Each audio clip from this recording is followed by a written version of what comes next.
जय श्रीराम. आज आहे रविवार आणि बघू शकताय तुम्ही काकी आजीचा संपलेला आहे गॅस. काकी आजी आलेला आहे तिकडं आमच्याकडे स्वयंपाकाला.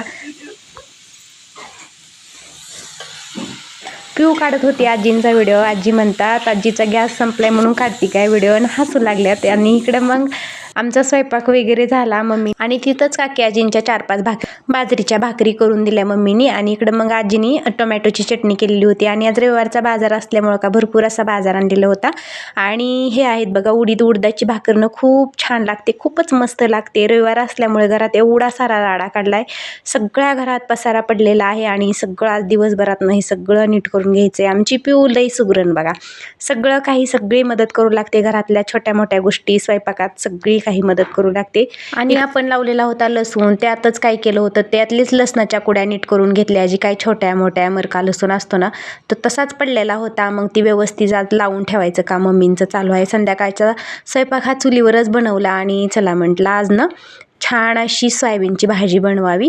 सोयाबीनची भाजी बनवण्यासाठी छान असं उभं टमॅटो चिरून घेतलं, उभं खोबरं चिरून घेतलं, उभा कांदा चिरून घेतला आणि थोडेसे धने घेतले. आज बाजार होता, पण बाजारातल्या भाज्या खाण्याचा काही मूड नव्हता. चला म्हटलं आज मस्त अशी चमचमीत अशी रेसिपी करावी. ही आमची पिऊचीच रेसिपी, आणि पिऊ पण एकदम नंबर 1 हा सोयाबीन बनवते. आणि तसंच आज म्हटलं चला आपण बनवावं. एवढं काय मला जमला नाही, पण पिऊ सुंदर करते.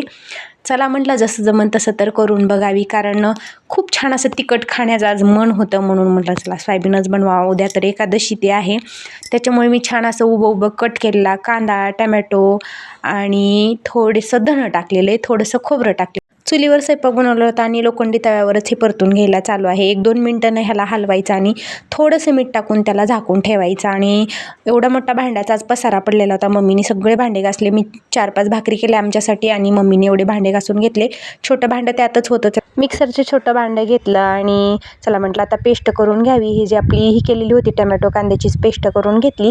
चुलीवरतीच कोमट पाणी केलं आणि त्या कोमट पाण्यात आपला सोयाबीन टाकला. सोयाबीनच्या पाण्यात थोडंसं मीठ टाकलं. तर मीठ टाकलं ना सोयाबीनमध्ये छान अशी मिठाची चव उतरते, आणि त्यामुळे सोयाबीन खूपच सुंदर लागतो खायला पण. आणि इकडं मग चला पेस्ट अशी बारीक करून घेतली. आणि जो आपला सोयाबीन मिठाच्या पाण्यात टाकलेला होता तो हलक्या हाताने असा दाबून घेतला. त्यातलं थोडंसं पाणी बाहेर काढलं. जास्त पिळायचं नाही त्याला, फोर्स करून किंचित असा पिळून घेतला. आणि छान अशी भाजी करायला सोयाबीन हा तेलात फ्राय केला. थोडासा छान लाल ब्राऊन कलर होईपर्यंत त्याला परतायचं तेलात ही करून.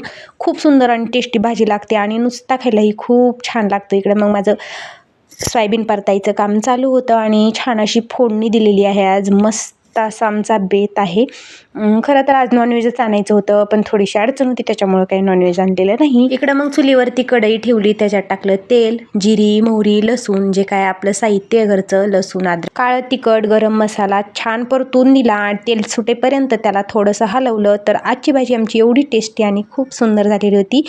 व्हिडिओ आवडल्यास लाईक आणि शेअर, सबस्क्राईब करायला विसरू नका.